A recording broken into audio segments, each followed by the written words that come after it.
সকালের নাস্তায় পান্তা ভাত, করলা ভাজি, ডিম ভাজি আর যদি কয়েক রকমের ভর্তা থাকে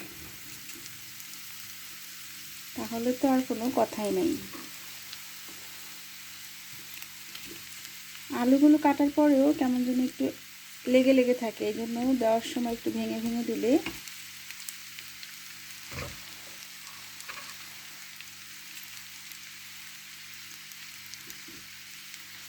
সুবিধা হয়।